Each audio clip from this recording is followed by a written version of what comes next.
What is a boat doing in the middle of a desert? You would expect to find a seagoing vessel closer to shore. This is the question archaeologists had been asking for decades. In 1988, there was a storm near one of the most important archaeological sites in ancient Egypt. A wooden structure emerged from the sand. It was hollowed out by termites. Scientists were determined to solve its mystery. In 2000, they began excavating the site near Abydos, Abydos. An American team of experts soon discovered a boat that was 70 feet long, and it wasn't alone. In total, there were 14 boats neatly resting next to each other. It was impossible to completely dig out the boats because of their poor condition. Luckily, the wood was preserved enough to get a sample. Analyses revealed that the boats were around 5,000 years old, the oldest fleet in human history to this date. The time of their construction predates the pyramids at Giza by half a millennium. Each ship of the fleet rested in a vault that matched its dimensions. The room was roughly a third of the size of a tennis court. It had mud brick walls that featured more than 120 drawings of boats. Ancient Egyptians incised them on whitewashed walls that were excellently preserved. Scientists have known about these mysterious chambers for well over a century. 1901, 1902. A British archaeologist, Arthur Weigel, stumbled upon a strange structure west of the River Nile. His team caught a glimpse of the interior walls. Sadly, a section of the roof collapsed, so they had to call off further exploration. Researchers abandoned the site, but its location remained on the maps.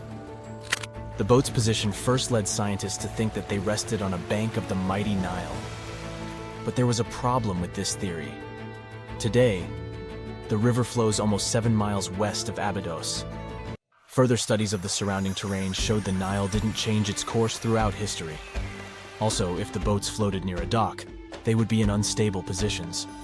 The 14 vessels at Abydos were perfectly parallel to each other. There was only one conclusion possible. Someone had deliberately placed them like that. They must have gone through a lot of effort. Each boat had enough room for up to 30 rowers. These vessels could really float. They weren't models, but scholars still don't know if they actually sailed any body of water in ancient Egypt. This doesn't diminish the importance of the find. Previously, archaeologists found only small-scale models. In King Tut's tomb alone, there were 35 boat models. For a long time, these figurines were the only clues as to how ancient Egyptian vessels looked like. The boat's design confirms that they were the real deal. They are the earliest surviving examples of something called built boats. Ancient people constructed primitive vessels by hollowing out large tree trunks. The alternative was reed that was tied together to form a raft. The boats at Abydos had planks tied together. This was a major breakthrough in shipbuilding. During their lifetime, the boats must have seemed impressive. Timber was a valuable commodity at the time. There was no wood in the desert. Cedar had to be imported from Lebanon. The only person who could afford such luxury was the pharaoh. Studying the area around the ancient fleet provided more answers. Scientists discovered a mud brick structure where Egyptians worshipped the pharaoh. Its approximate date of construction matches that of the wooden boats. The same bricks out of which this building was made were used to encase the fleet. At the time of their construction, the rooms they were stored in had a ceiling. That's the section that archaeologists stumbled upon in the early 20th century. Just like mummies and coffins, these marvelous ships rested inside splendid vaults. The exterior of these rooms was also impressive. The outer walls originally had a plaster of white limestone. It reflected sunlight. In the desert sun, the structure housing the boats must have shone from miles away. Ancient Egyptian builders used the same technique to cover the pyramids 500 years later. Today, their surface looks jagged, but it wasn't always like this. When they were constructed, the pyramids had a top layer of fine white limestone. Their surface was smooth and it gleamed in the sunlight. Instead of stairs, the outer layer of the pyramids was more of a sleek ramp. Archaeologists were left with one final question. Which pharaoh owned the fleet? The answer lay just a mile from the site. This is where the tomb of a pharaoh from the 5th dynasty rested, King Senwosret III. Its time and style of construction matched the ones of the chambers with boats.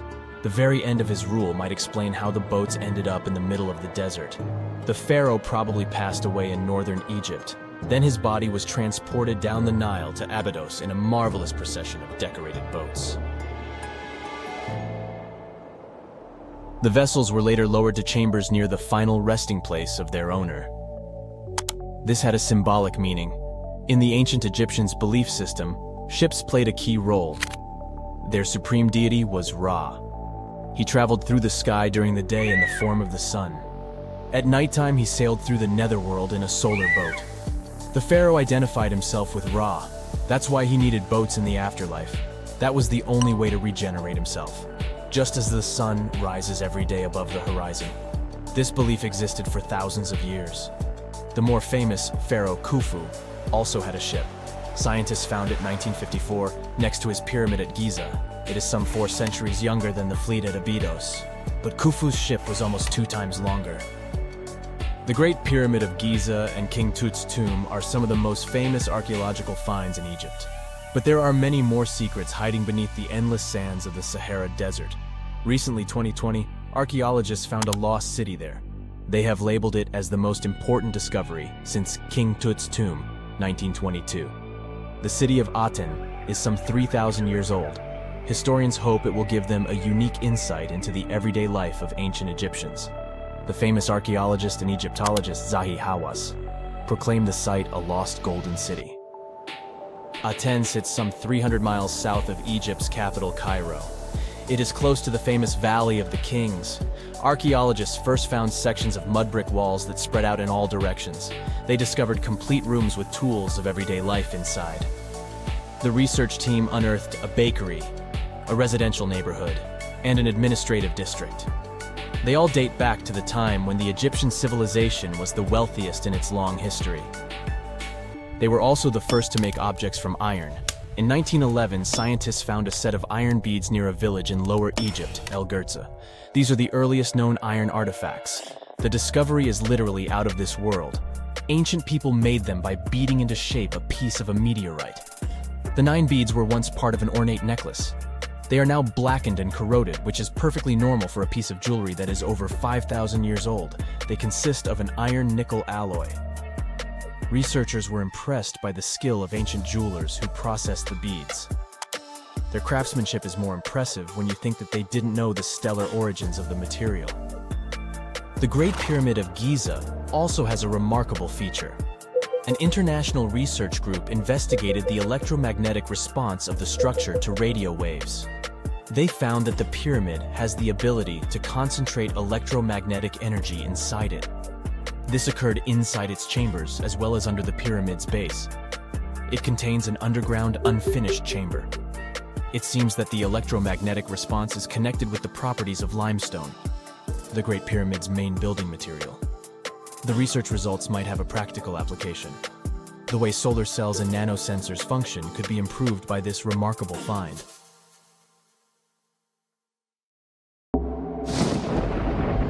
There's a ship drifting somewhere in the ocean without a crew.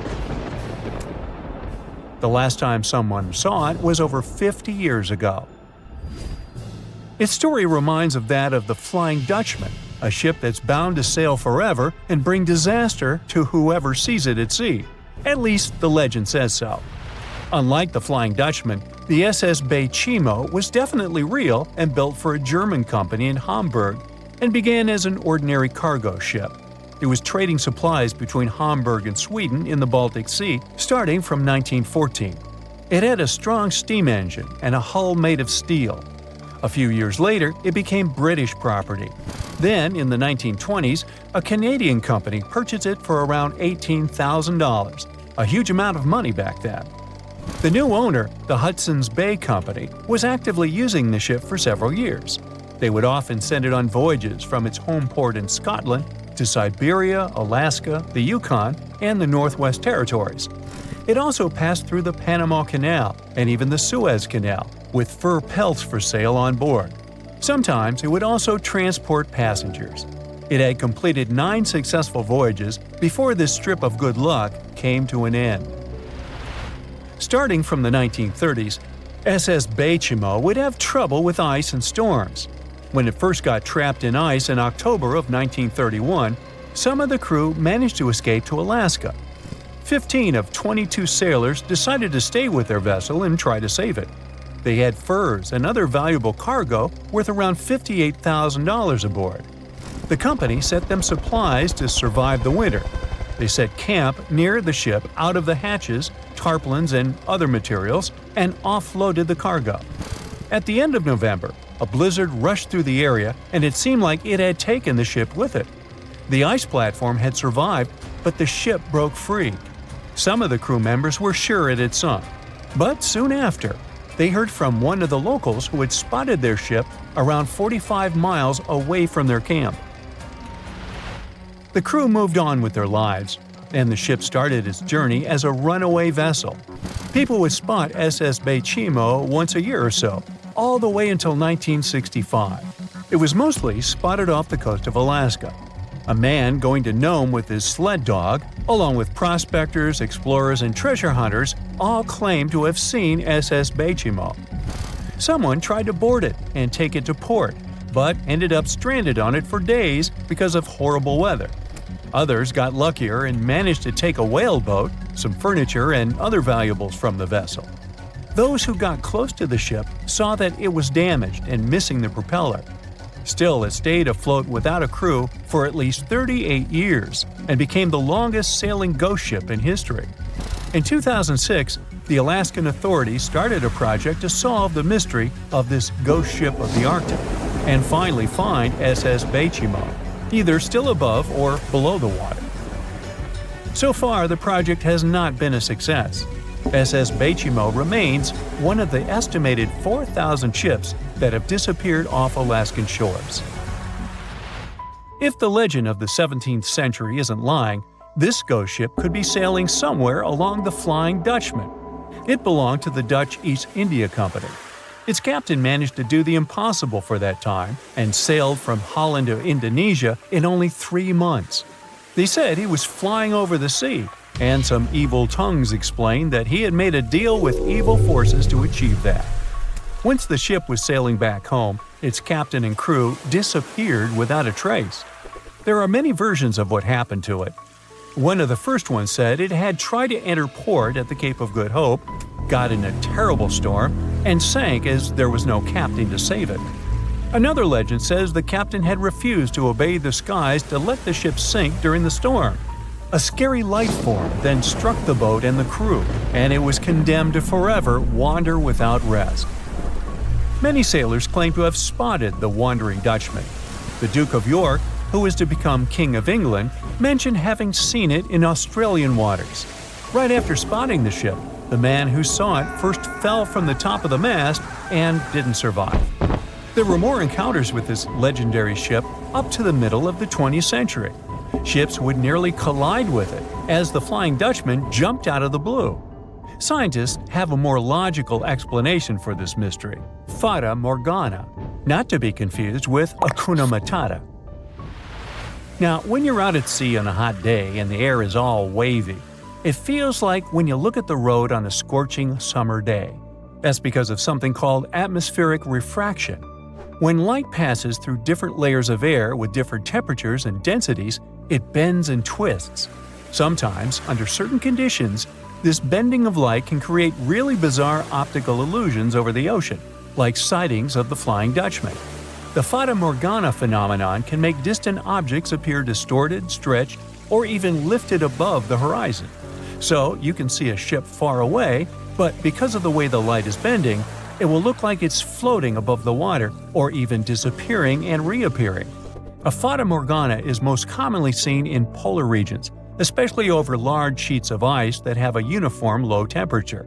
But you can see it anywhere, even in deserts and over lakes on hot days. The first stories about ghost ships go all the way back to ancient Greek and Roman mythology. One of the most famous ghost ships in history is the Mary Celeste. This brigantine was traveling from New York City to Genoa and was fully stocked with provisions, but missing a crew when it was discovered in the Atlantic Ocean in 1872. The crew's personal belongings were also there, completely undisturbed. The final entry in their log was made 10 days earlier. We still don't know what happened to its crew, and the ship has inspired many spooky stories and legends. The Lady Lovibond was another legendary schooner that is believed to have been wrecked off the coast of Kent in the middle of the 18th century. The story tells that the ship's captain, Simon Reed, had just got married and took his bride on board for a celebratory cruise, despite the superstition that it could bring bad luck. They were on their way to Portugal when the first mate, who is also in love with the captain's new wife, went mad because of jealousy, attacked another crew member, and then took over the wheel and steered the ship straight into the dreaded Goodwin Sands. No one aboard survived, and the schooner is said to reappear as a ghost vessel every 50 years. In present times, many vessels become abandoned and turned into ghost ships intentionally. There are thousands of them floating in U.S. rivers, lakes, channels, and coastal waters. Some people lose their boats in storms and other extreme weather. Others have to abandon their boats because maintaining them can cost 10% of the boat's price. Plus, docking a vessel can add up to several $1,000s every year. Most boats have been made of fiberglass, so an owner can't just recycle them as scrap metal. So, once they want to get rid of it, they often tie it to a dock and sneak away, or leave it floating far away from the shore, or just try to sink it. When ghost ships sink in shallow waters, they can cause damage to coral reefs, mangroves, marshlands, oyster habitats, and wetlands. Plus, they can collide with unsuspecting regular ships and cause real trouble. So, don't do that. Enough said. They said it was the most technologically advanced ship. They said it was unsinkable. And when it sank, they made a movie about it. These were the main reasons why the Titanic disaster became world famous. But unfortunately, this is not the only large-scale shipwreck. And sadly, there have been cases much worse than the tragedy of the Titanic. One of them occurred on April 27, 1865. The Sultana steamboat carried passengers and cargo daily between St. Louis and New Orleans. It was a pretty large wooden boat with 3 decks and was 260 feet long and 70 feet wide, almost twice the size of a basketball court. The ship could carry about 350 passengers, but on that unfortunate day, more than 2,000 people were on it. On April 23rd, she was making a routine voyage from New Orleans when it broke down. Something was wrong with the boiler, so the vessel docked in Vicksburg for repairs. At the port, the ship's captain, James Cass Mason, found out about an excellent opportunity to earn a lot of money. All he needed to do was to transfer a large group of former prisoners to the north. The captain agreed to do it, but the problem was that the boiler required a lot of time to repair. Mason was afraid that his competitors would take the job, so he decided to sail despite the malfunction the ship had.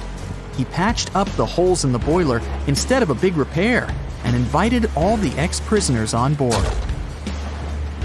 So, there was a broken boiler, an excess number of passengers, a lack of lifeboats, and not the best river conditions.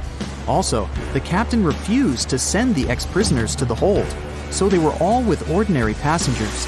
There were strong chances for a shipwreck, but the greedy desire to earn more money was stronger. The Sultana went on a voyage and sailed up the river for 2 days. At this time, one of the biggest Mississippi floods in history began. The river overflowed its shores because of the flood, with the water level rising several feet. All the trees on the shore disappeared, and only the tops were sticking out of the water. The ship sailed opposite this powerful current, making the boiler work too hard. On the evening of April 26th, the Sultana arrived in Memphis, Tennessee, and they loaded even more, 120 tons of sugar and 200 passengers. She got incredibly heavy. Around midnight, the ship continued its dangerous journey. The captain sailed to barges to load a shipment of coal. At 1 a.m., the vessel left the barge. At 2 a.m., the broken boiler, unable to withstand the load, suddenly exploded. The Sultana was just 7 miles north of Memphis. Few people survived that day. The problem was that passengers trying to escape from the fire jumped into a cold river with a strong current. The Sultana disaster is considered the most tragic shipwreck in the history of the United States. The exact number of those who didn't survive is still unknown. According to various sources, this number was from 961 to 1,800 people. Don't be surprised that almost no one knows this story.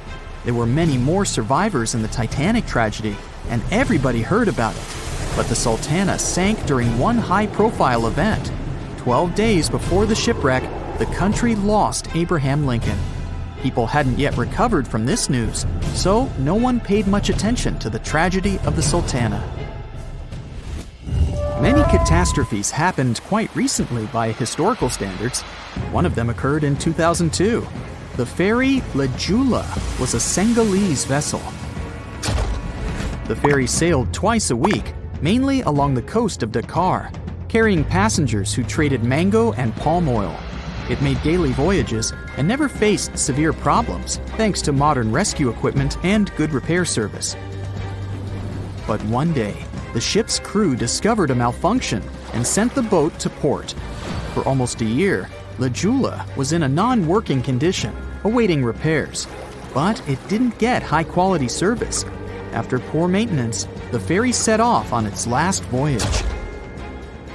On September 26, 2002, Lejula sailed between southern Senegal and Dakar, and at 11 p.m. headed toward Gambia, where a strong storm began. The wind raised high waves, but this wasn't critical for the large passenger ship unless the number of people on board didn't exceed the established norm. Lejula was supposed to carry about 500 passengers, but had many more people that day. Too many passengers, poor repairs, and a strong storm caused severe problems for the ship. But the main factor in the shipwreck was that Lejula was only built for sailing in coastal waters, but that day, it sailed far from the shore. Big waves started rocking the boat, and at some point, it just turned upside down. The ship's deck went underwater, and its lower part stuck above the surface like an iceberg. All the passengers sitting in cabins fell on the ceiling and lost their orientation in space. There were no holes or damage in the ship's hull, and water flooded the lower decks for a long time. The vessel stood in a twisted position for several hours. Then, the boat began to sink when the water seeped through the deck and hold. The ocean was warm, but no one came to save the passengers. People had to wait almost 4 days to be rescued. Unfortunately, only a few managed to survive. The Philippines is a very dangerous area for ships. This place consists of several thousand islands and a vast area with shallow water. Ships can run aground and damage the hull with reefs and pitfalls. On September 20th, 1987, one of the most terrible disasters in navigation history occurred there. A Philippine passenger ferry called Dona Paz left one of the islands and sailed toward Manila. The sun was shining, the ocean was calm, and the visibility was good. But for some reason, the crew members didn't notice how the tanker Vector was approaching them. The two ships collided at low speed. The collision wasn't strong, but the problem was that the Vector had tons of oil on board, and the Dona Paz crashed into the cargo hold where that oil was stored. So it spilled all over the ocean, and then a spark slipped through. Not only did the two ships catch fire, but also filled with water. Both ships sank in a matter of seconds. Only a few dozen people survived that disaster. On September 27, 1854, the passenger ship Arctic sailed from Liverpool to New York. The fog came rolling down, and visibility got really bad. Another boat appeared out of the thick white haze, the French steamer Vesta. The ships were close enough to each other that a collision was inevitable. The French vessel was smaller, so it seemed to the Arctic's captain that Vesta had received a lot of damage. And while he was staring at the other ship, his boat got quickly filled with water. The captain gave the order to sail to the shore as fast as possible, but the ship's engines stopped working because of the flood. Then the ship's crew started to lower lifeboats with women and kids. Still, when rescuers found lifeboats with people, it turned out that only 87 out of 400 people survived, 65 crew members and 22 passengers. Surprisingly, there were only grown men among them. The ship's captain survived by clinging to the wreckage. all newspapers wrote about this story as one of the most terrible and shameful tragedies in navigation history. The survivors were criticized because they didn't save women and kids, and the crew members were accused of violating the law, since the safety of passengers should be higher than the safety of sailors. But despite this, none of them were brought to responsibility. Unfortunately, shipwrecks still occur to this day, but fortunately, there are fewer of them than before, thanks to modern navigation systems and radar. But no technology can guarantee there won't be a super strong storm or any other emergency that no one can foresee. Thick fog is rising over the ocean as the sun is slowly sinking towards the horizon. It's hard to see further away than a few dozen feet, but that's enough to notice a hulking, skeletal shape in the distance. As your ship approaches the figure, your heart beats faster, and then you make out the details of another vessel, abandoned by the looks of it. Ghost ships do exist, and their mysteries aren't always solved. Take MV Hoita, for example. It was a wooden vessel built in 1931 as a luxury yacht. It had served well to various people over 20 years before it was bought by a Samoan sailor and became a merchant ship. In 1955, though, Hoita's service came to an abrupt and mysterious end. On October 3rd, it set sail for another trading voyage that should have taken no more than 48 hours. Delays happen in the sea, so when Hoita didn't arrive on October 5th as scheduled, there was little worry yet.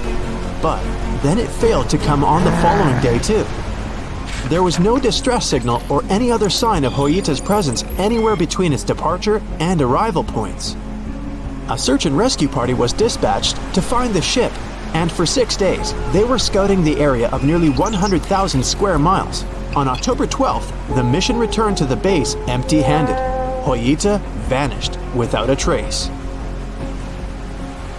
It was only a month later that another merchant ship, Tuvalu, noticed the missing vessel far away from its route, drifting in the open sea and listing heavily. The sailors boarded the ship and found that all of its crew and passengers, 25 people total, were missing, along with all the cargo the vessel had been carrying. The radio was tuned to the International Distress Channel, meaning that the crew had been trying to ask for help, but they couldn't reach anyone because the radio cable had been damaged, limiting the range to 2 miles. The lifeboats were missing as well, indicating that people on board must have left the ship. Unfortunately, they seem to have taken the logbook with them, leaving the rescue team clueless as to what had happened. Even today, the mystery of MV Hoita hasn't been solved yet. No one knows where the crew and passengers had gone and what had caused them to leave. SV Carol A. Deering wasn't a ghost ship in the usual sense of the word. There were no sightings of it in the open sea. Instead, it was found on the shore, but the circumstances of it running aground are a puzzle shrouded in mystery. Carol A. Deering was built in 1919 in Maine, and it was a large vessel made for commercial voyages. Unfortunately, despite its large cost of construction, it had only served for a year before its last trip. July 19, 1920. The ship was traveling from Puerto Rico to Rio de Janeiro via Newport News to deliver a cargo of coal. It was almost halfway to the final destination when the captain fell seriously ill, and the crew turned back to drop him and his son off and replace the captain. The voyage went without incident, but when it came to Barbados in December to resupply, there were strange moods among the crew. The first mate didn't seem to be happy with the new captain. No one paid much attention to it back then, when they probably should have. The last sighting of Carol A. Deering at sea was on January 28, 1921, when a lightship noticed it off the coast of North Carolina. There was some commotion on the quarterdeck of the ship, where the crew were normally not allowed. Then, another vessel sighted it, but there was already no one on the decks. On January 31st, the merchant ship was found hard aground in the Diamond Shoals, a site notorious for numerous shipwrecks that had been occupying there for centuries. When the search and rescue party boarded the ship, they found it abandoned, the log and personal belongings of the crew gone, along with the 2 lifeboats. There is still no answer to what happened on board of Carol A. Deering that January. Although, the most popular version was mutiny. Maybe we'll never find out the truth though.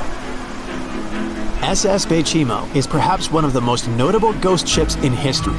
This large cargo steamer was built in 1914 in Sweden and plodded its way dutifully over 16 years, trading provisions for pelts with native tribes of Alaska and Canada. But then, on October 1st, 1931, Baychimo got caught in pack ice. At first, it seemed the crew would be able to wait it out and continue on their route because the ship broke free in a couple of days. But in less than a week, it became caught again, this time for good. In another week, a rescue party was sent to fetch 22 of the Baychimo's crew, while another 15 remained behind to wait through the winter if necessary and get the ship back.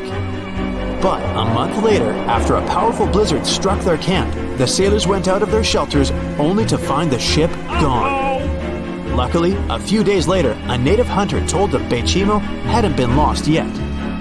He'd seen it about 45 miles from where they had been stationed. They managed to track it down, but decided the ship wouldn't survive the winter. So they took the most valuable cargo from its hold and abandoned it. They were wrong though. SS Baychimo did survive that winter, and many more that followed. When the ice broke, it sailed away on its own, drifting listlessly along the shores of Canada and Alaska. There were numerous sightings of the ghost ship, sometimes adrift in the open sea, and at other times stuck in the pack ice again. People attempted to board and salvage it, but weather conditions or lack of equipment always prevented them. SS Baychimo was last sighted by native Alaskans in 1969, 38 years after its abandonment. What became of it later remains unknown. The story of SS Ourang Medan is one of the most puzzling and harrowing ghost ship stories of the 20th century. No one even knows for sure if the ship even existed in the first place. It wasn't recorded in Lloyd's Shipping, the International Register of Ships, which makes it either a tall tale or a vessel that avoided being officially recognized for some shady reasons. In any case, the accounts as to what happened to the Medan vary. According to most reports, it was carrying some unknown cargo in the Indonesian waters when a distress call was received by another ship in the vicinity. The officer on duty heard an SOS message, but its contents are different depending on the accounts. The message did not repeat, and the crew of Medan didn't answer to any attempts to contact it back. The ship that received the distress call hurried to the rescue, but they only reached the vessel the following day, when it was already drifting and slightly listing. When the rescuers boarded the ship, they found that none of the crew had survived. However, one lifeboat was missing, which implied that there was at least one crew member who managed to escape. What happened to the rest of the people on board remains a mystery to this day. Still, there are no hard facts about this story, so we might never find out whether SS Ourang Medan was actually a ship and not a thing of fiction. SV Zebrina was a 3-mast sailing barge built in 1873 for river trade ships in South America. She served for well over 4 decades, proving to be a sturdy and reliable ship. It was later transferred to Europe, where it continued serving its purpose well. But then, in October 1917, Zebrina set sail on a regular voyage only to be found ashore several days later. Mysteriously, although the ship was perfectly intact, the entire crew of 5 and the captain were gone. There is no direct evidence or hard facts as to what really happened that day. The most convincing theory is that the crew were washed away from the deck because of an underwater explosion. And then the ship sailed ahead without them, but the truth, as always, remains unknown. No matter what happens, don't stop! We almost got it! 2 treasure seekers are digging frozen ground in a cornfield at night. It's raining hard, lightning is flashing, but these 2 guys keep working. And now the shovel hits something solid. No way! A treasure chest! They start digging faster and find a piece of a ship's engine. What the? Far from the seas and lakes, somewhere under the fields of Kansas City, they found a giant sunken ship. How is this possible? Now you'll see. Some people spend their lives searching for shipwrecks with treasures underground. One of them is explorer David Hawley. he's been looking for such ships far from the seas, rivers, and oceans for many years. He does this because he likes the feeling of adventure. The holds of these ships may contain chests of gold, antiques, and artifacts, and you can get a lot of money for them. David says you don't have to go into the ocean to find a sunken ship. They may be lying in your backyard. But why do ships end up buried underground among fields, farms, and plains? Let's find out using the example of steamboat Great White Arabia. According to old records, the newspaper clippings, this ship had been carrying about 200 tons of treasure before it sank in 1856. Many rumors and local legends said the ship was lying underground a few miles northeast of Kansas City. It was there because people deliberately altered the riverbed and channels of the Missouri River in the second half of the 19th century. They artificially brought the shores closer to each other. They narrowed the river to increase the flow's speed, so boats could sail much faster. In the 19th century, steamboats were the most popular means of transporting passengers and goods. Before railroads, they extended the western border across the Mississippi and Missouri rivers and brought supplies to people. That's why it was so important to increase the speed of their movement. So, on September 5, 1856, Arabia was sailing along such an estuary. It came across a snag sticking out of the water. A piece of log quickly flooded the ship. Fortunately, all passengers were evacuated. But the steamer and its precious cargo reached the silt bottom of the Missouri River in a few minutes. Several years had passed. Everyone forgot about the vessel. During this time, the course of the Missouri River had changed. But Arabia remained under the wet, muddy bottom. The soil level above it was getting higher, and the ground was losing moisture. Eventually, many decades later, a cornfield formed above the sunken ship. In the 1980s, one farmer owned this area, and he had no idea what was hidden in his territory.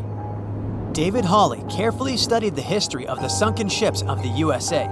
He knew that hundreds of steamers had gone underwater all over Missouri, but most of all, he was interested in Arabia, as there were rumors that it was filled with gold and other valuable things.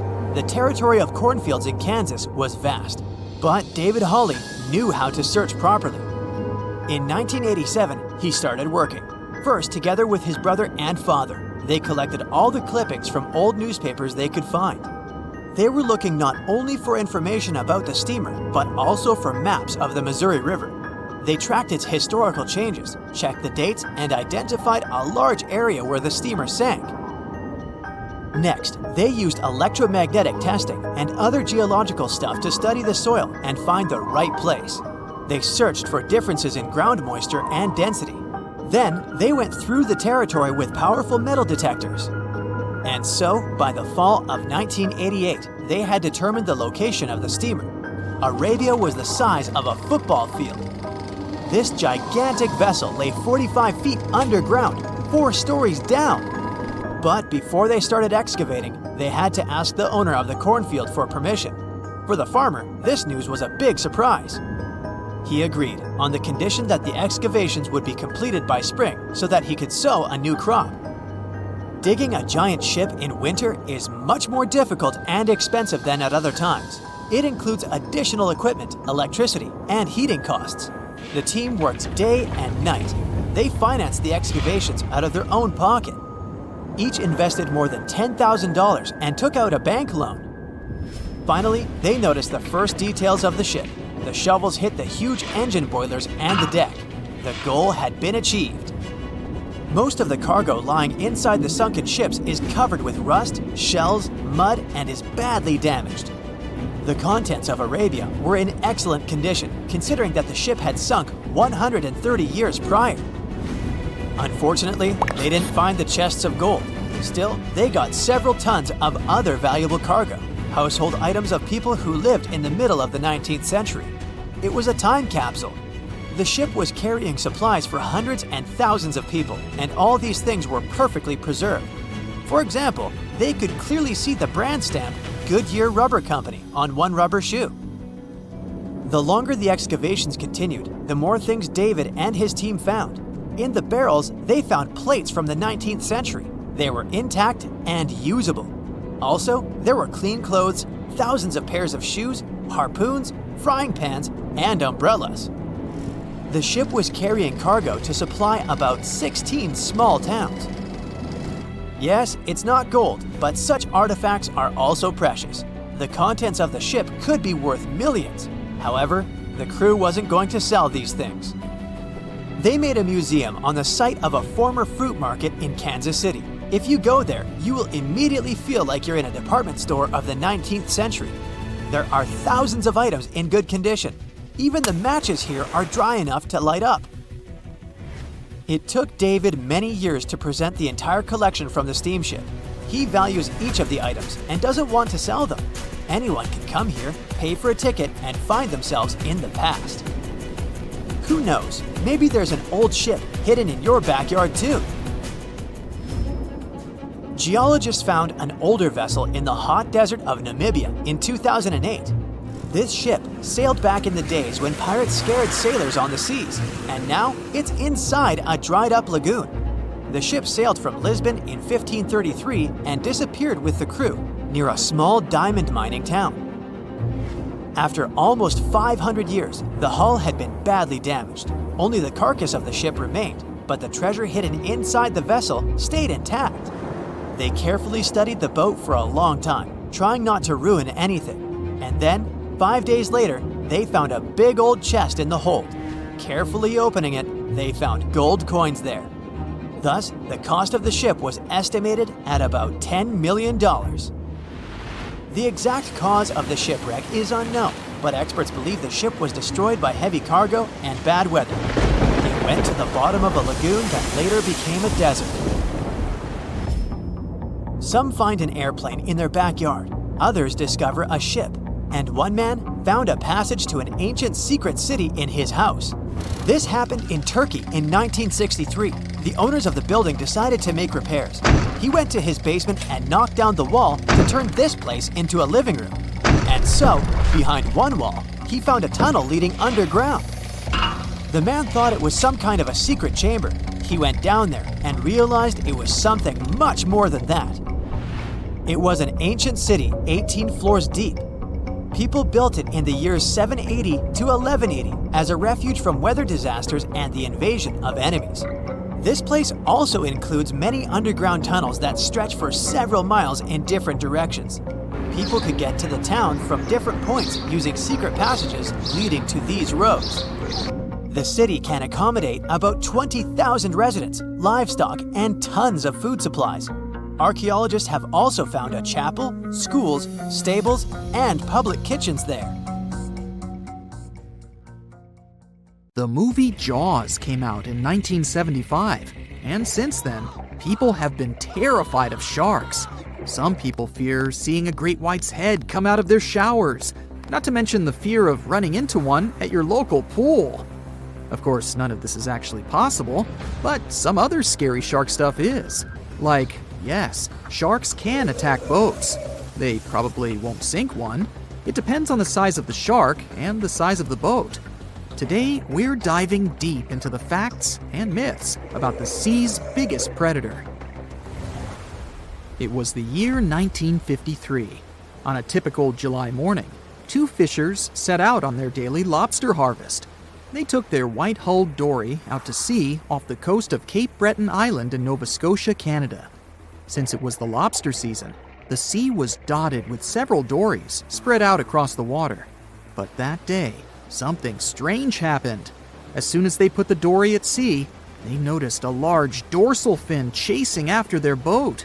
They were surprised to see that the shark would follow their boat's every move. For an entire week, they took out their white dory from the harbor, and the shark followed them around. Until one morning, as the men were alone at sea, the shark charged at full speed at the boat and smashed a 7-inch hole in its bottom. The boat turned over, and both men fell into the water. The shark didn't come after the men, though. Instead, it swam away and disappeared for good. To clarify, a dory is a small, fragile boat, usually measuring 16 to 23 feet long. So how long did that shark need to be in order to sink it? Well, as soon as the boat was retrieved from the ocean, researchers found something interesting. One of the shark's teeth tooth was found stuck in the hull. According to Harvard experts that analyzed the tooth, it most certainly belonged to a 12-foot white shark that weighed around 1,200 pounds. One thing intrigues scientists a whole lot. The great white didn't seem to be interested in the man aboard, but rather in the boat itself. The question is, why? Some people suppose that this great white followed the dory around because it was white, and the animal probably thought it was some big white mammal. It's not the first boat a shark has attacked. You see, sharks don't attempt to sink boats because they're mean and evil. Rather, it's due to murky waters and hard materials that make them mistake inanimate objects for their usual lunch menu. But that's not what we've learned from popular culture. In Jaws, the protagonist shark managed to poke several holes in the orca as it rammed the boat. The orca was a Nova Scotia-style fishing boat made out of wood planks. It wasn't a huge boat, so it seemed plausible that a great white could ram it. But, according to Mythbusters, that's very far from the truth. A great white swimming at its maximum speed wouldn't be able to take down a medium-sized fishing vessel. The same goes for bigger boats. Some bull sharks or great whites can turn over smaller vessels though, like kayaks or small boats. If this happens, it's most likely because they think it's a sea mammal and nudge it before taking the first bite. No scientist can say for sure why they do this, only that it's usually a misunderstanding on behalf of the animal.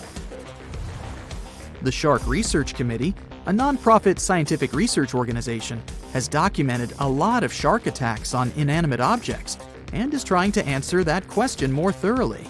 So far, they've observed several attacks on objects such as crab trap buoys and inflatable float bags. The website has also registered 2 famous attacks on boats.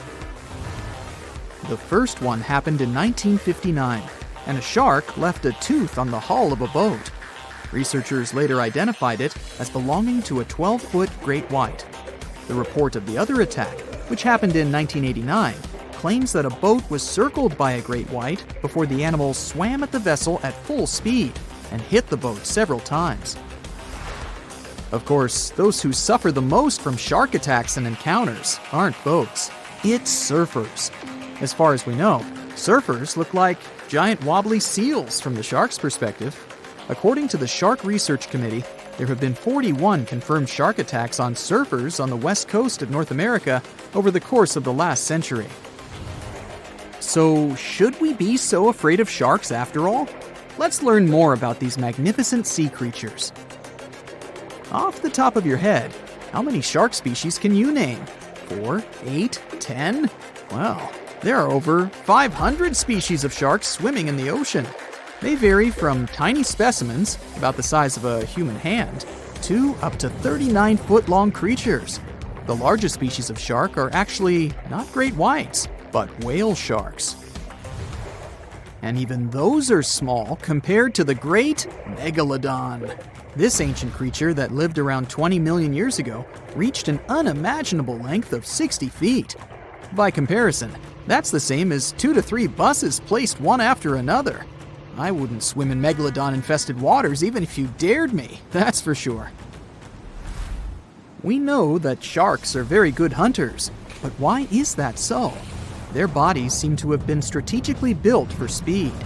Instead of having a bone skeleton, like us humans, sharks have a cartilage skeleton, which makes them much lighter and also super fast swimmers. Each species of shark hunts depending on its nutritional needs. So, shark species that grow to an average of 3 feet have a diet based on fish. The ones that grow bigger start feeding off of bigger sea animals, such as sea lions and seals. Throughout their lives, some species of shark can shed over 30,000 teeth. Unlike humans, who are born with a set number of teeth in their jaws, sharks have an apparently limitless supply. In their defense, they do lose teeth pretty easily, as they can easily get stuck in their prey, for example. They also have multiple rows of teeth.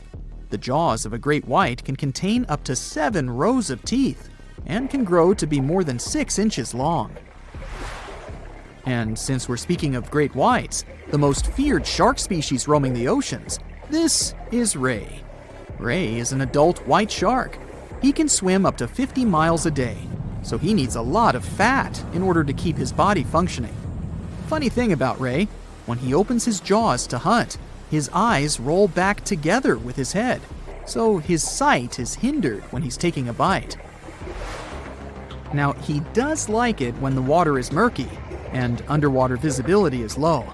That's because it makes it harder for his prey to spot him coming. These conditions can make it easier for him to grab that yummy seal. But this can also make it easy for him to mistake a random boat for lunch and end up scaring some humans. Some Hollywood movies love to portray sharks as having superpowers. Although they're not innately cruel, one species of shark does have something that can be considered bizarre. Hammerhead sharks, one of the most dangerous species of sharks, have a sort of sixth sense.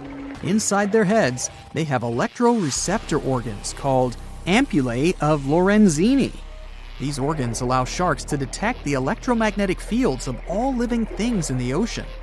This ups their hunting abilities to another level. They can even find prey hidden in the sand because they sense its electromagnetic field. You should know one thing. If a shark lives in a balanced ecosystem, it won't feel the need to attack unknown things.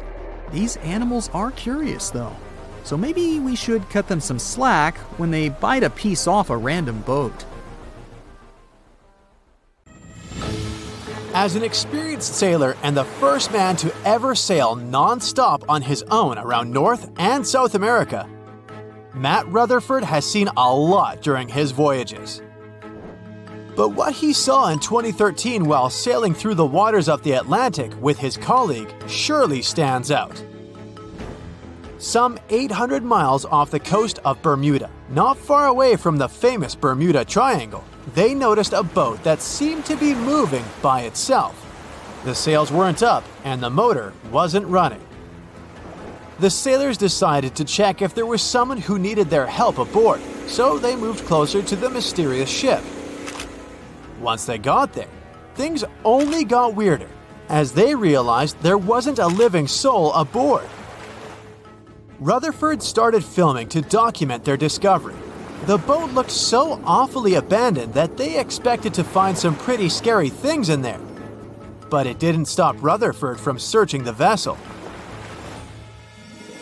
The boat, which turned out to be named Wolfhound, looked like an upscale one, probably costing hundreds of thousands of dollars. It was pretty weird to find it floating by itself in the middle of the ocean. It seemed like whoever abandoned it was leaving in a rush. There were clothes and other personal belongings all over the main cabin. Some parts of the ceiling had fallen and some drawers had popped open. The brave sailors decided to tow the ghost ship back to Bermuda. It wasn't easy because Wolfhound was bigger and heavier than their boat.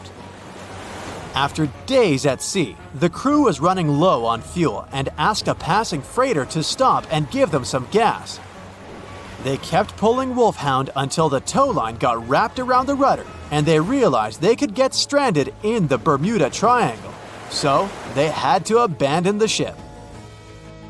What really happened and how Wolfhound ended up in the middle of the ocean will probably remain a mystery. Rumor has it that it belonged to a member of the Royal Irish Yacht Club. The ship was going on its first voyage from Connecticut to Bermuda and then Antigua. It got in a terrible storm around 400 miles away from Delaware. The winds were so strong that the yacht suffered 2 knockdowns. A Greek cargo ship rescued the crew. They left the ship with an emergency beacon on. The rescued crew members shared that they saw the ship sink, which only adds more questions to the story. How did it get back to the surface? Does the Bermuda Triangle have anything to do with that? Christopher Columbus himself reported some unusual compass activity going on in this mysterious area while he was on his way to the New World. Despite the stories of more than 50 ships and 20 planes disappearing in the area, it remains one of the most heavily traveled shipping routes in the world. Some skeptics believe that this fact solves the Bermuda Triangle mystery. It could make sense because the busier the area, the more accidents happen there. But then again, it's not the number of disappearances that makes the place so mysterious. It's the lack of explanation and wreckage lost for good. The first ever confirmed ship to vanish in the Bermuda Triangle was the USS Pickering. In 1800, it departed from the US on its way to the West Indies. The ship sailed into the Bermuda Triangle along with its 90-man crew. No one ever heard anything from them ever since. The popular explanation is that the ship was taken out by a storm. But because no one found any wreckage, we'll never know for sure. The largest ship that has ever disappeared in this mysterious area was the USS Cyclops. In March 1918, carrying a crew of 306 people, the USS Cyclops left Barbados and headed home to Baltimore. The ship passed through the Bermuda Triangle on its journey and vanished into thin air, or rather, water. The Cyclops never sent any distress signal and disappeared without any explanation or trace. The Bermuda Triangle isn't the only place in the world where ships go missing or mysteriously resurface. One of the most famous ghost ship stories would be of SS Baychimo. The large cargo steamer was built in Sweden. On October 1st, 1931, it got caught in pack ice. The crew decided to wait it out and managed to break free after a couple of days, only to get trapped again in less than a week. This time, they didn't manage to make it out. A rescue team went by air to save 22 of the crew members. 15 other members stayed in a wooden shelter they built not far away from the ship. Their plan was to wait out the winter and get back aboard. At the end of November, a strong blizzard was rushing through the area. When it was over, Baychimo seemed to have gone away with the storm. The captain decided it must have broken and sunk, but a few days later, a local hunter informed them that he had seen the ship around 45 miles away from their camp. The crew managed to find the ship and took the most valuable cargo from its hold. They had fears that Baychimo wouldn't live through that rough water, but it did manage to survive after all. Once the ice was gone, it floated away and ended up drifting along the shores of Canada and Alaska. Many people reported seeing the ghost ship in an open sea. Some even tried to board it to save the ship, but the weather didn't allow it to happen. The last time someone saw SS Baychimo was in 1969, 38 years after its crew had left it. It could still be drifting somewhere in the ocean. The story of MV Hoita happened in the South Pacific. The ship was originally a wooden luxury yacht. After serving for 20 years to various owners, it became a merchant ship. In 1959, it set on a trading voyage that was supposed to last around 2 days. When it didn't reach its destination on time, no one was worried at first as things happen in the open waters. After another day, and no distress signals from the Hoita, it was obvious that something serious was going on with it. There were 25 people aboard, and their families wanted to find them. A search and rescue crew worked for 6 days looking for the ship, or at least its wreckage, in an area of nearly 100,000 square miles. That's 1.5 times as big as Florida. Sadly, the mission had come back with no results. It seemed like Hoita had disappeared without a trace. A month later, another merchant ship noticed Hoita drifting in the ocean, miles and miles away from its original route, and none of the crew members or passengers were on board. The cargo had also disappeared. The lifeboats were also gone, so the people must have escaped the ship hoping to save themselves. It turned out that the crew had been trying to get help as they tuned the radio to the International Distress Channel. But the damaged cable didn't let them send the signal any further than 2 miles. It also looked like when they were leaving the ship, the crew took the logbook with them, and we still don't know what exactly happened to Hoyita. Family members of those who were on board are still looking for answers. One professor claims it must have been a corroded pipe that leaked and flooded the vessel, but we'll most likely never know for sure. In the Pacific Ocean, near Japan, there is an area nicknamed the Devil's Sea. It's believed to be one of the 12 vile vortices around the Earth.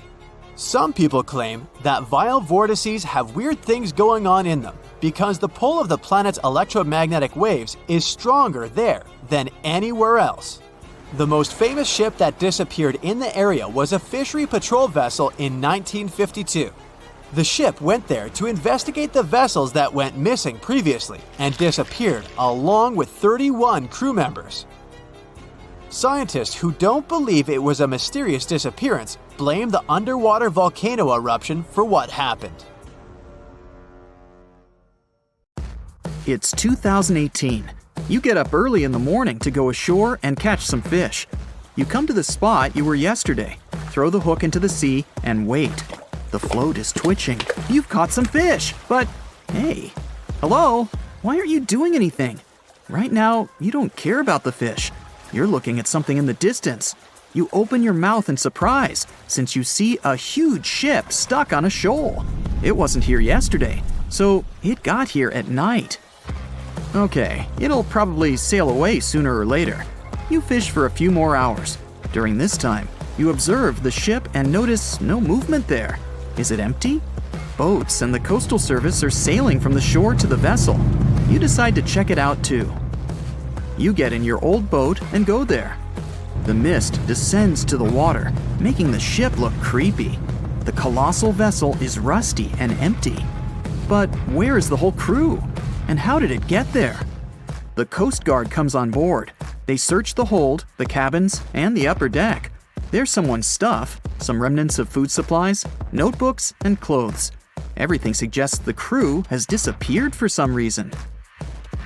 Fishers who noticed the vessel first didn't see anyone coming down from the board. No radio signals were sent to the port, and no one reported about the ship. It appeared here from nowhere. The only chance to get any information is to look at the number and name of the vessel. This is Sam Ratulangi, PB 1600.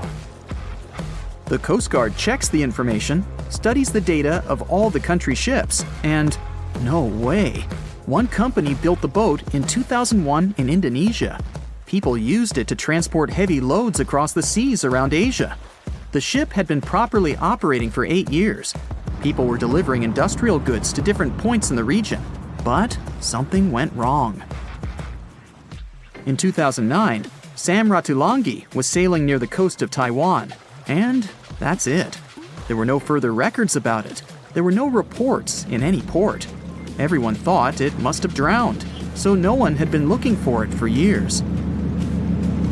And then, 9 years later, it appears here, big and rusty, off the coast of Myanmar, without sailors, without fuel.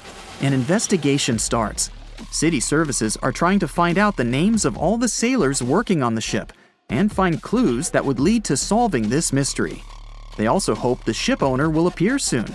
They find 2 tow ropes on board. This means that some other ship towed Sam Ratulangi to this place. Then they identify and find 13 crew members. These people say they wanted to reach the factory in Bangladesh to repair Sam Ratulangi. Another vessel helped tow the ship, but then 2 cables tore off, and a storm began. No one wanted to stay on board during such weather, so the crew members left it. No one knows what the ship has been doing for the last 9 years, and how it was possible without people on board. And here's another, much more mysterious ship story. On February 16th, 2020, locals found a large cargo ship stuck on a rocky shore off the coast of an Irish village. The boat looked rusty, with holes in the hull and rotten parts. People hadn't seen this vessel the day before, so it appeared there at night. The last time people saw the Alta cargo ship was a few months earlier, thousands of miles off the coast of Ireland. That day, the Alta was sailing in the waters of the Atlantic Ocean. Another ship, the MS Protector, noticed it. MS Protector crew members tried to contact the ship, but received no response. The people on board realized that they were facing an empty vessel. And then, 5 months later, it appeared near the coast of Ireland. There are more questions than answers in this story, but we managed to find something out. In 2015, the Alta appeared and disappeared from the radar several times. Any ship has an internal tracking system, so people can track its route using satellites. But Alta crew members often disabled this system. Perhaps they were engaged in some illegal activity. Anyway, in 2017, the ship often sailed between the ports of Greek islands. Then, the tracking signal disappeared and appeared only 10 months later, off the coast of North Africa. During this time, the ship changed several flags. In September 2018, the Alta was southeast of Bermuda and headed for Haiti. Then, the crew started facing problems. First, the main engine failed right in the middle of the Atlantic Ocean. The ship began to drift. Several days passed, but the crew members weren't able to repair it. They began to run out of food and water supplies. The situation got even worse when they found out that a hurricane was approaching the place. Fortunately, they managed to contact the U.S. Coast Guard. A helicopter flew to the Alta on October 2nd to bring them some supplies. There was enough food for several days. Then, a rescue boat sailed to the ship. It evacuated all the sailors and delivered them to Puerto Rico before the hurricane. The Alta had to drift alone in the ocean. After a while, another ship approached the Alta to tow it to the shores of Guyana. But at this moment, everything went wrong. Someone stole the boat, disabled the tracking system, and sailed away in an unknown direction. After almost a year, the MS Protector found the empty Alta in the waters of the Atlantic Ocean. And then, 9 months later, the ship without a crew sailed to the shores of Ireland. How did it manage to travel across the Atlantic and get to the coast of Ireland? It's still a mystery. Maybe it was just luck. No one else saw the ship all this time. It was just covering huge distances, surviving storms. Who's the captain? What happened to the thieves? Who owns the ship now? One day, someone called the village administration and introduced themselves as the vessel owner. But that unknown person didn't provide any evidence. They found several barrels of oil on the ship, which they took away by helicopter. The Alta was rusting. Corrosion of metal could damage the environment. The vessel had no commercial value, yet it would have taken millions to get rid of it. There were 3 options for what to do: leave the ship where it was, tow it into the sea and let it sink, or disassemble it for scrap. But nature had its own plans. Storms and strong waves split the hull into 2 parts. The Alta was drifting without a crew in the waters of the Atlantic Ocean for about 2 years.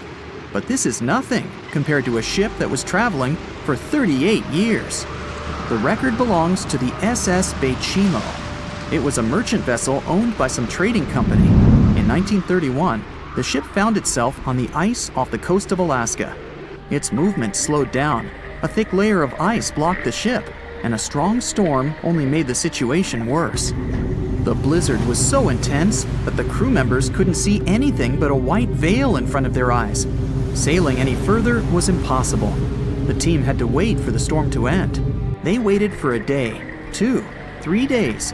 A week had passed, but the snowstorm was only getting stronger.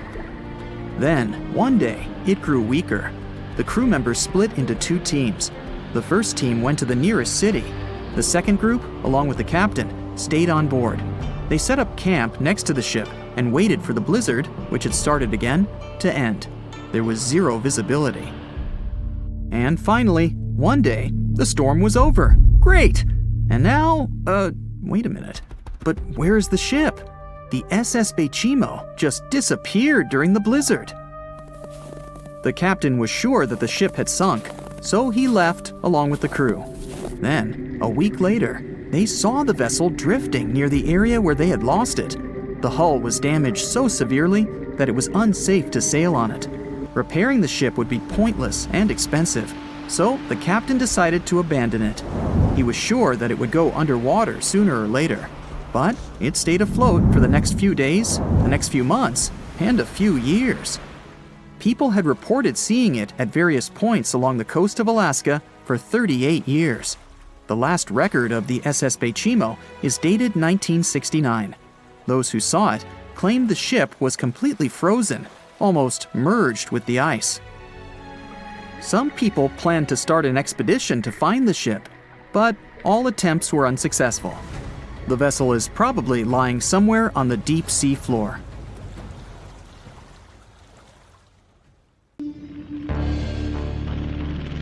In 1945, 5 TBF Avenger aircraft took flight for a routine training exercise around the Bermuda Triangle. In the middle of the exercise, the planes were struck by intense rain and heavy winds, despite the clear weather forecast. The pilots became extremely disoriented and radioed the base to report that their navigational equipment had stopped working. The last thing the base heard was, "When the first plane drops below 10 gallons, we'll all go down together," and then static. The 5 planes and their 14 crew members were never seen or heard from again. On his very first voyage to the New World in 1492, Christopher Columbus sailed through the Bermuda Triangle. Columbus reported that one night when he was on the deck of the ship, he noticed a giant light appear in the distance, unlike anything he had ever seen before. Columbus looked at his compass for direction, and it gave off erratic readings. You might have noticed that the Bermuda Triangle doesn't appear on any world map. This is because official institutions refuse to acknowledge that the area actually exists. A popular theory suggests that rogue waves are responsible for the many disappearances. Rogue waves are called extreme storm waves by scientists. They occur when different weather patterns take place at the same time and cause large unexpected waves. Witnesses say that the waves look like giant walls of water. These waves could explain why ships go down fast and without leaving any trace. The Bermuda Triangle is home to some pretty intense and unexpected weather.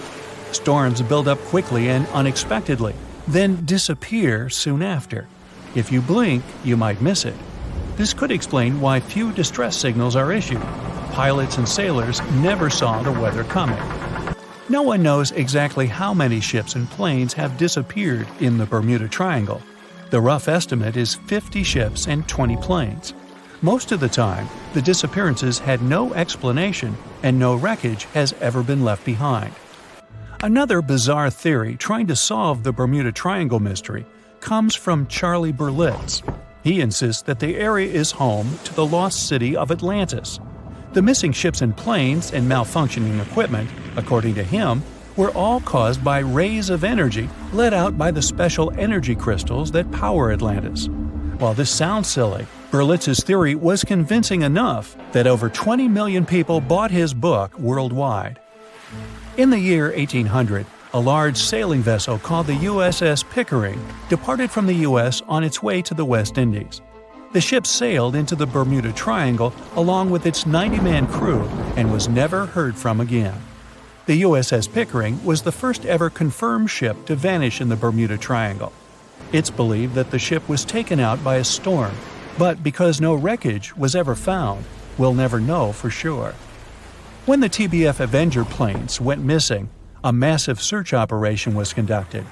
Boats and planes searched the Bermuda Triangle for any signs of the aircraft. One of the boats searching was a PBM-5 Mariner airboat. The airboat took flight at 7:27 p.m. and called in a routine radio message 3 minutes later. Then, it was never heard from again. No trace was ever found of the rescue airboat or the 5 Avenger aircraft. An enormous investigation was launched into the disappearance of all these vehicles, but nothing was ever discovered. This particular area of the ocean is one of the most heavily traveled shipping routes in the world. Some skeptics believe that this fact solves the mystery. Statistically, the busier the area, the higher the frequency of accidents and disappearances. While this makes sense, it's not the frequency of disappearances that's responsible for the mystery of the Bermuda Triangle. It's the lack of explanation or wreckage found. On the ocean floor, decomposing organisms let off large concentrations of methane gas that gets trapped under the water. This gas can build up until, boom, it ruptures. The gas surges up to the surface and erupts. If a ship was in the area of one of these ruptures, the water would become much less dense and cause the ship to sink rapidly and without warning. Scientists believe this could be the cause of the many disappearances in the Bermuda Triangle. While this theory makes a lot of sense, it doesn't seem too likely. The U.S. Geological Survey has stated that no large releases of gas are believed to have occurred in this area for the past 15,000 years. The ocean floor is made of rocks containing a lot of magnetite. It's more like iron. Magnetic fields react to high concentrations of magnetite on the ocean floor, which may start a sort of conflict between the two. It can often lead to various weather anomalies and, as a result, navigation issues. And, naturally, any changes in the ocean floor or the Earth's magnetic fields influence the Bermuda Triangle a lot. Since the magnetic field is constantly moving, it might be also taking the Bermuda Triangle with it. Now that people know where the triangle is, it's easy to avoid it.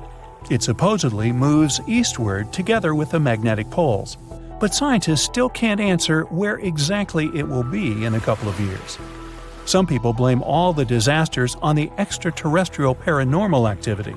Others suppose it's all about raging natural phenomena. There's another triangle in Lake Michigan. Just like the one near Bermuda, the Michigan Triangle got its shady reputation for some disappearances. The first recorded one dates back to 1679. A large vessel, one of the largest of that time, set out on an expedition. Yet once it got in the sinister triangle, it never came back. Much later, an aircraft disappeared in this triangle. The skies are usually very clear there, but back in 1883, some people witnessed abnormal things in the area. Some claim to have seen large blocks of ice falling from the skies, and the crew even managed to save one as hard proof. Meanwhile, the Pacific Ocean Mystery Area is another sinister triangle.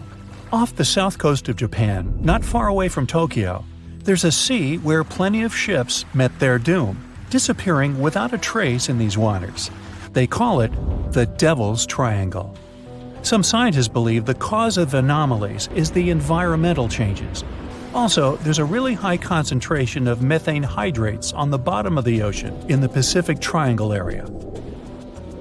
You're deviating from your original course and sailing in the wrong direction. There's the Caribbean Sea near the triangle, peppered with small islands. The seafloor here isn't deep. The ship can get in shallow waters. And now the ship is stuck on a shoal, and you have no idea where you are.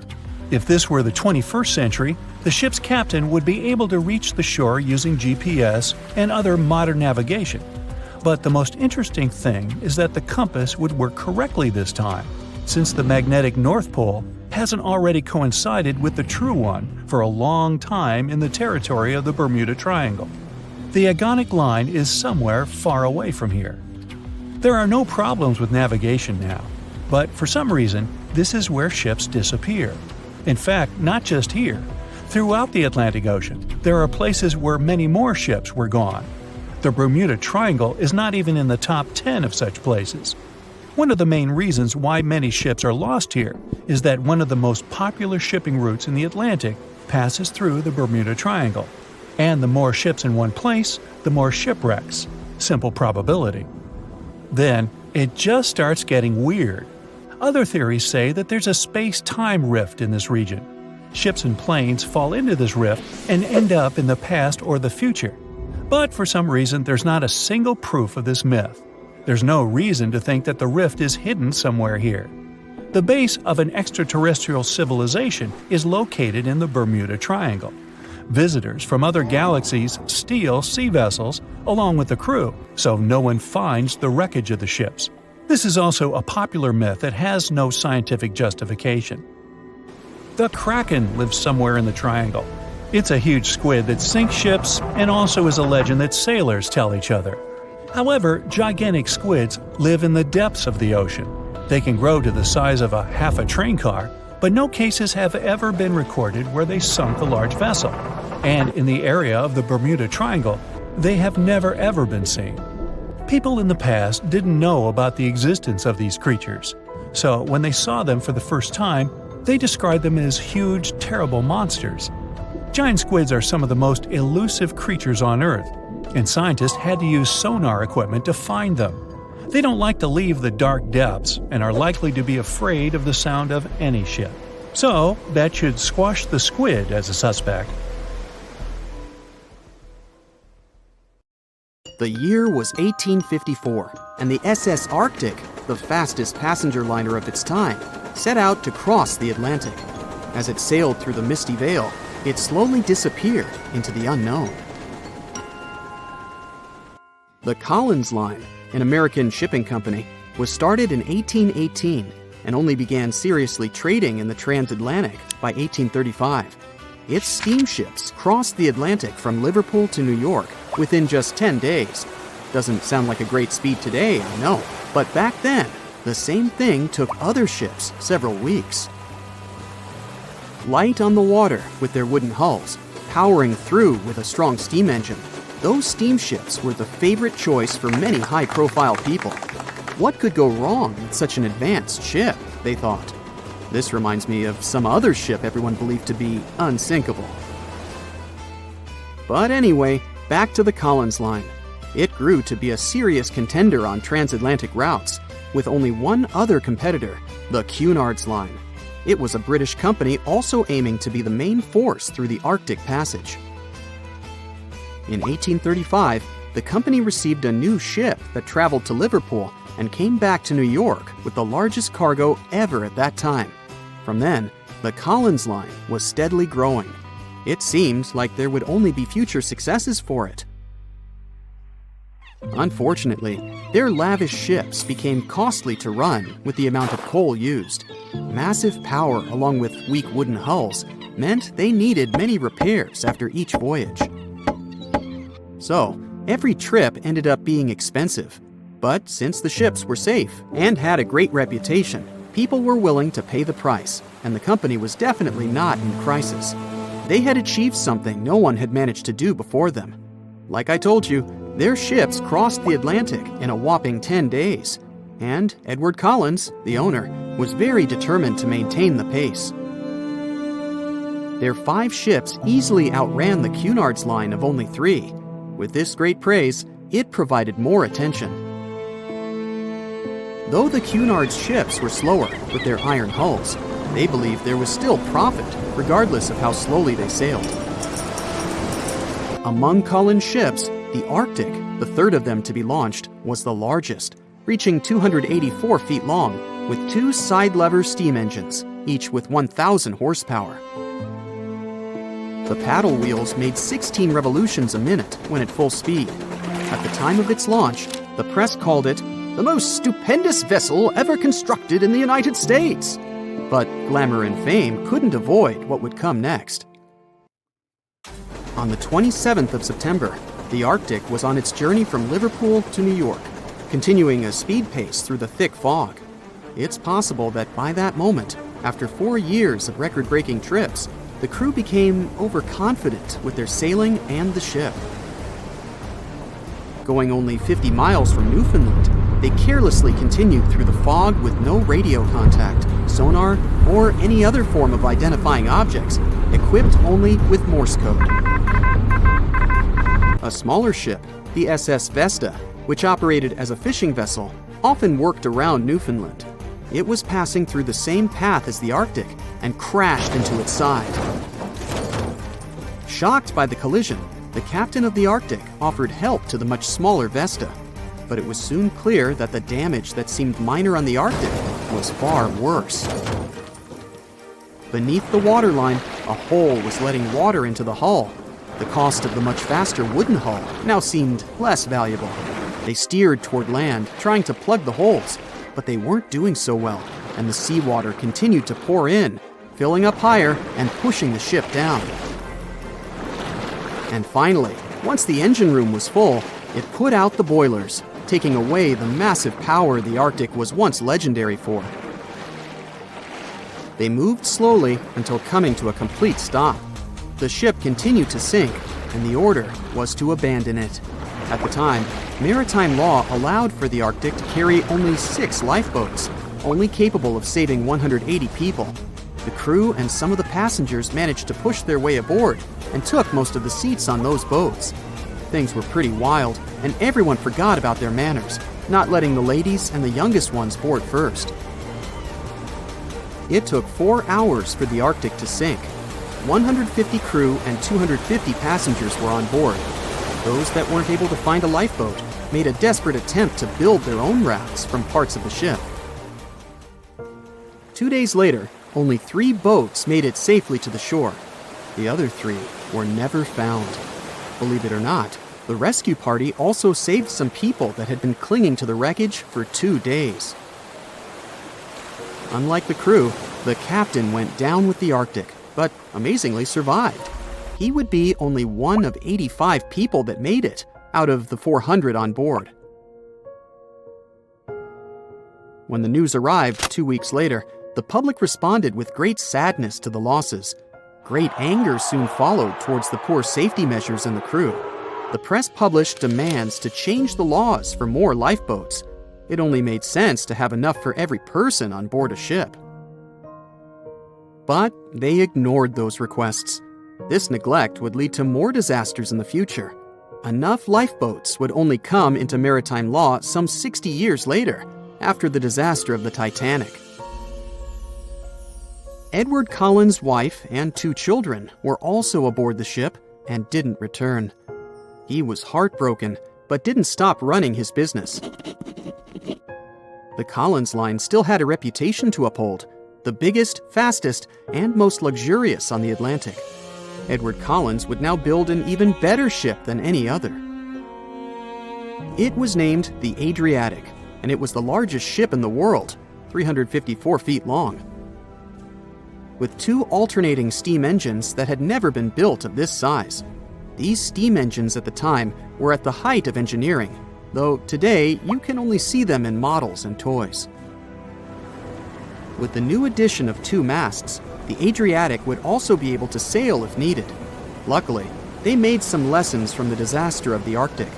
But before their new ship, the Adriatic, was built, another disaster had occurred. The sister ship of the Arctic had also sunk. They believed this second ship was desperate to stay in front of the Cunard's line and hit an iceberg somewhere during the race. This weird contest took the lives of 141 people. The desperation of Collins and his weakly built hulls pushed the company towards bankruptcy in 1858. The newly built Adriatic, costing over $1 million, had only made 1 voyage in the end. And even that voyage was considered a disaster. The ship collided with a tugboat.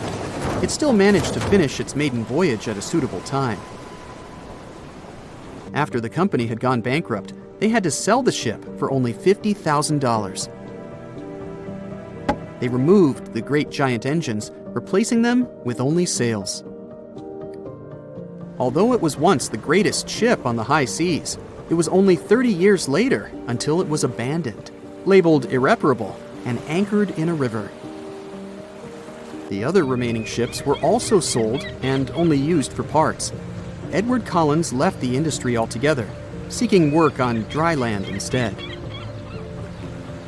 As the Collins line was no longer in the mix, the Cunards would grow in strength.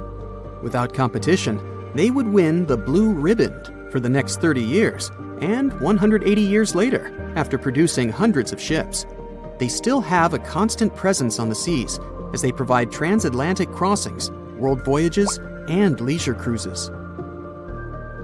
To this day, the Cunard line is the only one to run ships between Europe and America, and it's great proof that it's not always the fastest that's the best. The Megalodon was the biggest shark to ever live. Not only that, it's one of the biggest fish and the largest predator in Earth's history. They've been known to reach lengths of up to a whopping 70 feet. That's over 3 times longer than the biggest great white shark on record. The females have also been found to be around twice the size of the males. The Megalodon could swallow a small car without it even touching its teeth, if cars had been around then. Its teeth could grow to over 7 inches long. It looks like we're going to need a bigger boat, and best make it steel-plated, as this shark can easily gnaw its way through ships. The underwater terror could bite a ship clean in half, with the highest bite force ever calculated for any animal, living or extinct. The force of its ferocious bite was up to 40,000 pounds. That's around 108,000 times the strength of a human's and 10 times the force of a modern crocodile's bite. Its chomp is so strong that it makes the T-Rex's bite look about as powerful as my granny's after she's taken her dentures out. In fact, the Meg was so big and powerful that it had no natural predators. It was the uncrowned king of the seas, swimming freely from ocean to ocean. This cosmopolitan creature was found all over the world, from America to Europe and Australia to Japan, assuming there were countries back then. Meg fossils have been found on every continent except Antarctica. Everybody skips Antarctica. Science tells us that the Megalodon went extinct over 3.6 million years ago. But could they still be alive at the deepest depths of the ocean? Only around 80% of the ocean has been explored, and its deepest point, the Mariana Trench, is over 7 miles down. So who knows what's lurking at the bottom? If you did manage to make it down, it is unlikely that you'll run into a Meg, though. The sharks, like us, preferred warmer coastal waters. Deep ocean living would be too cold for the beasts, and food would be scarce. Their entire bodies would also have to evolve to avoid being squished by the enormous water pressure down there. It's unlikely they're still around, but not impossible. Some good news, if you do run into one, is that the shark is pretty unlikely to eat you. You are way too small a meal for the Megalodon, even if you have a couple of friends with you. This guy eats whales that are over 50 feet long. If you're having a beach party, though, it's a different story. In a beach full of swimmers, the shark very well might creep up, scooping several humans into its giant mouth without even chewing. But wait, let's rewind. How does the shark take down a 50-foot whale? It first bites off its fins, making the whale unable to swim away. It then casually munches it down piece by piece.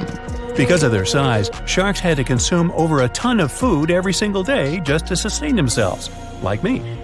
All that food made the Megalodon extremely heavy. They range from anywhere between 50 to over 100 tons. For context, that's around the same as 7 to 16 adult male African elephants. To fit all this food in, their jaws had to open pretty wide. A Megalodon's jaw could span 9 by 11 feet wide. That's easily big enough to swallow 2 adult humans side by side.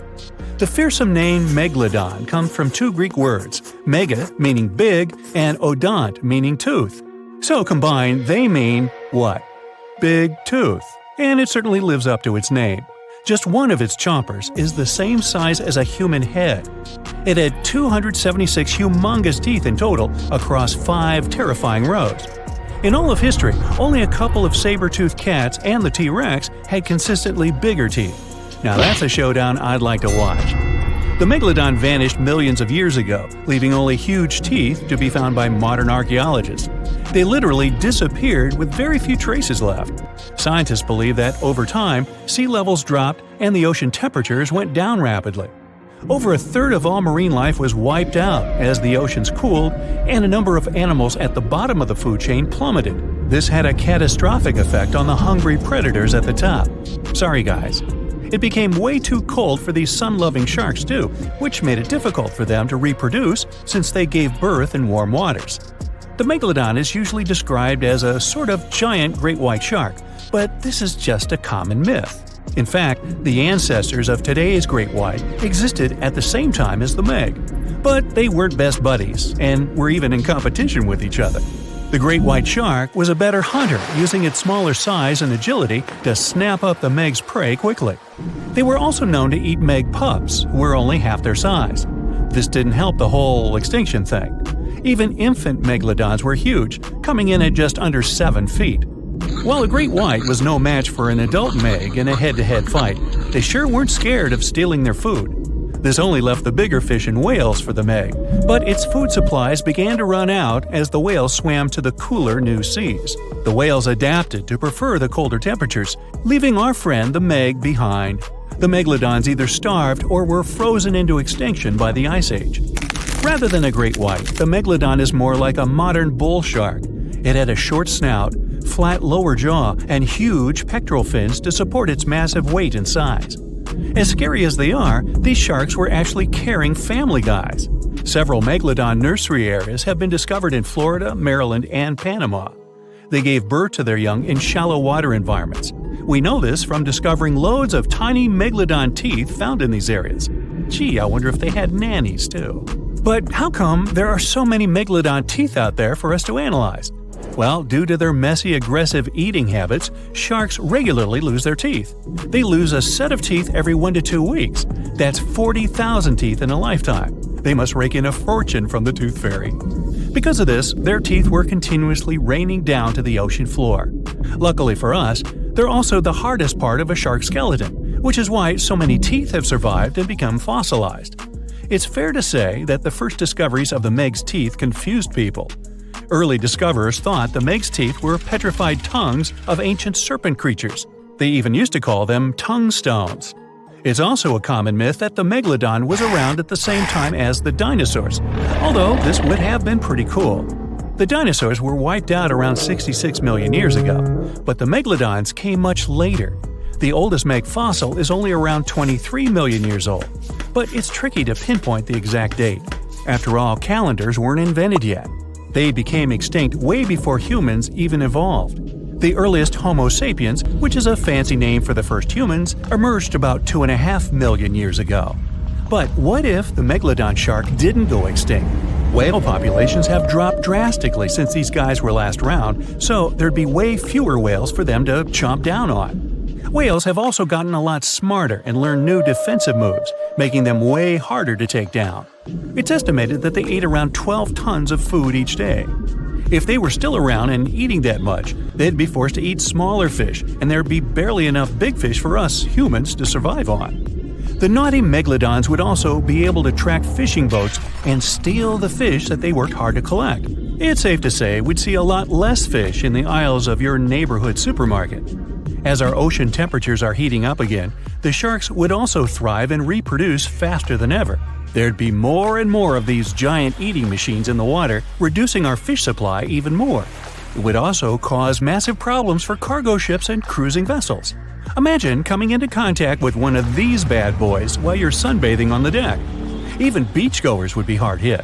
Megalodons give birth in shallow waters, so many of our favorite beaches would quickly become dangerous shark nursing grounds. Hey, where did that beach volleyball game go? They were playing just a moment ago. Giant container ships are responsible for much of the global trade. Thanks to them, you receive your orders from overseas, sooner or later. But they do have a problem just like any mechanical vessel. They tend to break down. That's where these little bad boys come in. Tugboats are meant to help any stranded vessel that either lost power or sustained any technical or physical damage. Besides being salvage vessels, tugboats also help guide ships when they dock. Since these ships are massive, underline, they require little tugboats to survey the surroundings and help them navigate to dock properly. They also serve as firefighting boats in case a fire breaks loose in the ship. Many of these cargo ships already have a system to stop fires, but tugboats provide extra help in case the fire gets out of control. Many cargo ships pass through below-zero regions like the Arctic and face plenty of obstacles, or icicles. Tugboats to the rescue again. They can make the first move by breaking the ice so that the vehicle can pass through without damaging itself or delaying its course. They also help large ships move through narrow areas. On March 23, 2021, the Ever Given, one of the largest container ships in the world, got stuck in the Suez Canal for 6 days. It froze global shipping of almost $10 billion of trade in a day. The Suez Canal is one of the most important routes for trading, but happens to be quite narrow for its purpose. To put that into perspective, it's like the Empire State Building getting lodged in the middle of a busy freeway. So, if you were wondering why your delivery was late during that month, it's probably because of that incident. The bottom of the ship nearly touched the floor of the canal. In the early morning of March 23rd, the weather was acting up. It was getting worse and worse, with the wind picking up to around 45 miles per hour. Those were some terrible weather conditions for navigation.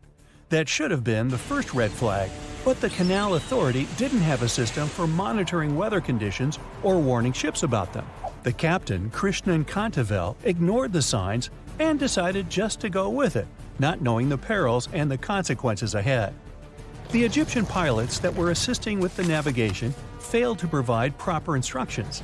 As a result, the ship became jammed diagonally, essentially blocking the whole canal. The canal authorities didn't provide tugboats for some reason, which is why it was stuck for 6 days. Things were so bad, they had to bring excavation diggers to remove some land for the ship to properly turn back to normal. So, these little tuggers are really important for world trading to work. The vessels are getting bigger and bigger, with the world depending on import and export more than ever. They're built for going long distances rather than maneuvering in tight spaces and corners. The tugboats are surrounded by a material that won't scratch or damage the vessel, kind of like bumper cars at the carnival. They can either push or pull. But one thing's for sure, more than one is needed to help a ship get back on its aquatic feet. Ships don't have a lot of water passing over the rudder for them to turn quickly, and they risk damaging the engine if they push it too hard. They can either tow it directly or indirectly. The tug is pulling the vessel either in front of it or from side to side. They can also push it from one side to another. These tiny boats are like ants compared to giant ships.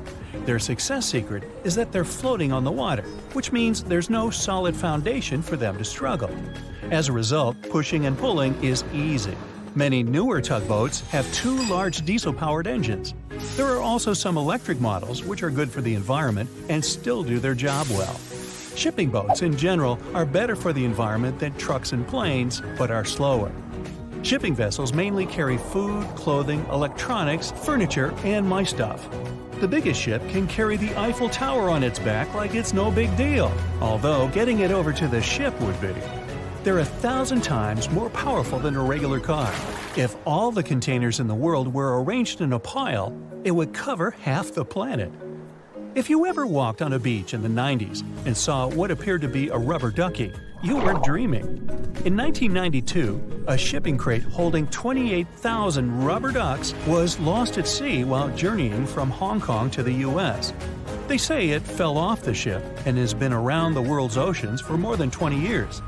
What seemed like a horrible accident that would leave dire consequences for the world's marine ecosystem proved to also be helpful for us to learn and understand the world of plastic pollution and how the ocean currents work.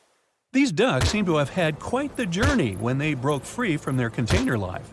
Some reports show they got washed up on the shores of Alaska, South America, Hawaii, Pacific Northwest, Scotland, Australia, and even froze in the Arctic. Rather than making their way to thousands of bathrooms in the U.S., they went rogue and backpacked around the world to see what else lies beyond tiled walls and bubble baths. Many were collected and removed from the seas and oceans, while some are still out there. There are around 2,000 of these duckies circulating in the currents of the North Pacific Gyre. In case you were wondering, that's a place where the currents meet and whirl with one another between Japan, Alaska, Kodiak, and the Aleutian Islands. They've even created a website to track these ducks down with a contact form that lets people inform of one or many ducks they find across the world. But who knows? Maybe we'll never recover every single duck that was lost at sea at the time. This is just one incident out of many. Studies show that at least 2,000 to 10,000 shipping containers are lost at sea every year. Many containers that do slip off and fall into the sea don't always sink to the bottom. They're floaters. On the downside, they don't float high enough to become colorful islands that are easy to notice. They float like icebergs, with just the top of the container showing, which means that any passing ship or boat won't see it from above. If they pass through it, then significant damage can happen to the ship. They can't stay floating forever, so they end up sinking after many days of being suspended in the open water. Some people have even seen shipping containers washed up on shore after being stranded at sea. These bad boys have been made to last for a very long time. If you take proper care of them, the life expectancy of each container can stretch for more than 20 years. It's pretty amazing that they travel all over the world and are filled and refilled with new items many times. They go through all sorts of weather conditions and have to survive in different climates. Many modern houses are made out of retired shipping containers designed with a nice aesthetic touch. Shipping container houses provide the exact same living conditions, except they look cool. Besides looking cool, they're economically friendly compared to regular houses. You can save plenty of money with the structure pretty much halfway done. All that's needed is just a little foundation and a few adjustments here and there, and boom, you've got yourself a house. You're also doing the world a favor by contributing to the environment. Those homes are recycled containers that have just been refurbished and polished for anyone to live in. They're good enough to live in freezing conditions and scorching weather. The industry is booming, so you can have your new home delivered to you within 10 weeks. You can customize it before they build it for you. It's easy to transport since it's not heavy, it's just bulky. You can predict your cost without the surprise payments that might follow. Many of these containers start their journey in a steel yard and travel all over the world. And in the end, they retire in a nice piece of land and host families that will get to be a part of their history. Wow, I can hardly contain myself. Ships and planes disappearing without a trace. Passengers never seen or heard from again. Reports of strange lights in the sky. No, these aren't scenes from an upcoming Hollywood blockbuster, but some of the strange occurrences reported for over a century in an area ominously dubbed the Graveyard of Lake Ontario, also referred to as Canada's Bermuda Triangle, or the Marysburg Vortex. It stretches across a portion of Lake Ontario from Kingston to Prince Edward County in Canada, and down to Oswego, New York in the US. The tales about this area can be as chilling as the frigid lake water on which they took place. The most unsettling story involves the schooner called the Bavaria. It was 1889, and the ship was being towed across the lake. Rough waters severed the tow rope, and the Bavaria floated away. Luckily, the schooner was later found safe and fully intact. But there was one thing missing: the crew! Not a single person was found on board. What makes the story even more bizarre is that the dinner table was set, a loaf of bread was discovered, freshly baked, and the captain's money and his papers were fully accounted for. There was even a pet canary happily chirping away as if nothing was amiss. What happened to the crew? We may never know. And this was not a unique incident. Just over a decade later, in 1900, 3 ships, the Annie Minnis, the Picton, and the Acacia, were sailing across the lake. But only 2 would make it to their final destination. The third one, the Picton, was speeding ahead of the others when it simply vanished. According to a cook on the Annie Minnis, "We were well out into the lake and making good time when all of a sudden we saw the Picton's topsails coming off, and then her lower sails settled, and then, while we stood and watched, the Picton just disappeared." It's possible that the ship sank, as there was some wreckage later seen in the water, but the ship itself was never found, and none of its crew ever located. A few weeks later, a bottle with a note inside was discovered in Sackett's Harbor, New York. The note was from Captain Sidley of the Picton. "Have lashed Vesey to me with heaving line, so that we will be found together." Vesey was the captain's 12-year-old son. The note creates more questions than answers. If the witnesses were correct, the ship's disappearance was quite quick. When did Captain Sidley know he was in danger? Why not signal for help if he had any warning? And when did he have time to write a note, bottle it, and tie himself to his son? It truly is a mystery. And it was not just ships that ran afoul of the strange forces in the area. Planes also struggled to make it through in one piece. In 1975, Ron Scott flew out from the Picton Airport in his Cessna 172. As he entered the Marysburg Vortex, his plane banked to the side.